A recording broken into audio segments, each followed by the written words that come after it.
श्री स्वामी समर्थ. स्वागत आहे तुमचं माझ्या या सक्सेस समर्थ रीनास ह्या यूट्यूब चॅनलवर. श्रावण महिना म्हटला की श्रावण महिन्यात भरभरून व्रतवैकल्य, मंत्रोच्चारण, पारायण असे भरभरून सण हे येत असतात व रक्षाबंधन देखील येत असते. आता रक्षाबंधन हे आपण कोणत्या दिवशी साजरी करावी ह्याच्यावर आज आपण माहिती बघणार आहोत. बघा, 27 ऑगस्ट 2026 ह्या दिवशी आहे नारळी पौर्णिमा व 28 ऑगस्ट 2026 ह्या दिवशी आहे रक्षाबंधन. त्यामुळे मग काही जणांना असं झालं आहे की नारळी पौर्णिमा आहे त्या दिवशी आपल्याला राखी बांधायची आहे का मग रक्षाबंधन आहे त्या दिवशी आपल्याला ही राखी बांधायची. बघा, नारळी पौर्णिमा जी आहे म्हणजे ती आहे गुरुवारी 27 ऑगस्टला. ह्या दिवशी आपल्याला राखी ही बांधायची नाही आहे, कारण हा जो काळ आहे हा भद्राकाळ राहणार आहे. त्यामुळे या भद्रा काळामध्ये आपल्याला राखी ही बांधायची नाही आहे. पण 28 ऑगस्ट 2026ला आपण रक्षाबंधन ही साजरी करू शकतो. आता साजरी करू शकतो म्हणजे जरी हा दिवस पूर्ण दिवस शुभ आहे पण ह्या दिवसामध्ये म्हणजे ह्या दिवसात पण भद्राकाळ आहे. तो भद्राकाळ नाही, राहुकाळ. तर राहुकाळामध्ये आपल्याला राखी नाही बांधायची. राहुकाळ आपण हा टाळू शकतो. मग सगळ्यात म्हणजे टायमिंग कोणता ठेवावा राखी बांधण्यासाठी सगळ्यात उत्तम वेळ ती म्हणजे 28 ऑगस्ट 2026 तुम्ही सकाळी 6:30 वाजून म्हणजे 6:30 तर 9:45 ही तुम्ही राखी बांधू शकता. त्यानंतर आहे मग सायंकाळीच आपल्याला आहे 7:45 तर 7:45ला मग तुम्ही म्हणजे रात्री कधी राखी बांधू शकता 7:45 नंतर सायंकाळी.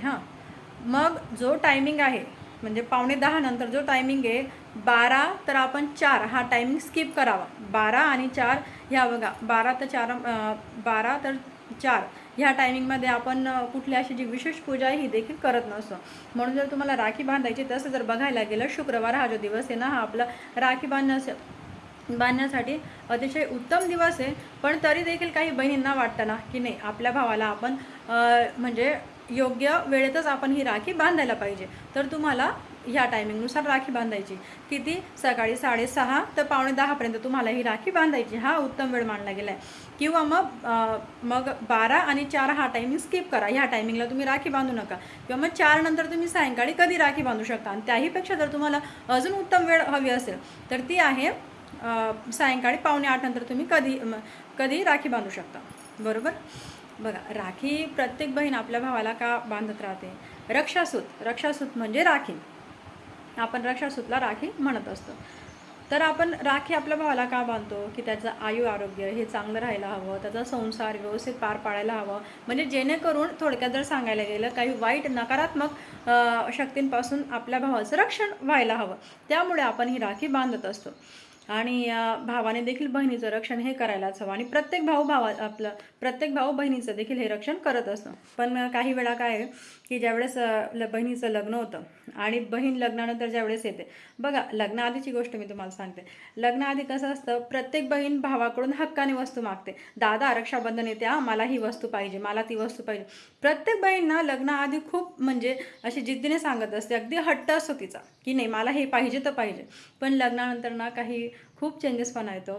लग्नानंतर बहिणीला म्हणजे स्वतःलाच एक असं परक्याची फिलिंग काही म्हणजे ॲक्च्युली जर सांगायला कधी गेलं तर तिचं म्हणजे जे लग्नानंतर खूप काही चेंजेसपणा होऊन जातो. त्यामुळे आपली बहीण जर आली प्लीज त्या बहिणीसोबत थोडा वेळ काढा, त्या बहिणीसोबत गप्पा वगैरे मारा.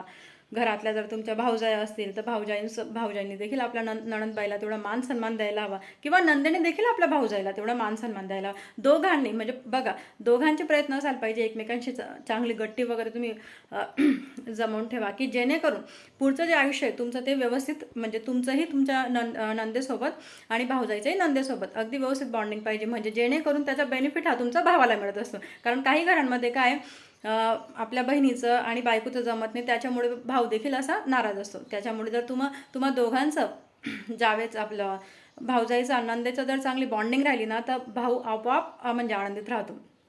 त्यामुळे आपली गट्टी ही नेहमी भावजाईंसोबत भावासोबत चांगली बॉन्डिंग ठेवा. बहिणींनी पण भावांना समजून घ्यायला पाहिजे व भावांनी देखील बहिणींना समजून घ्यायला पाहिजे. श्री स्वामी समर्थ.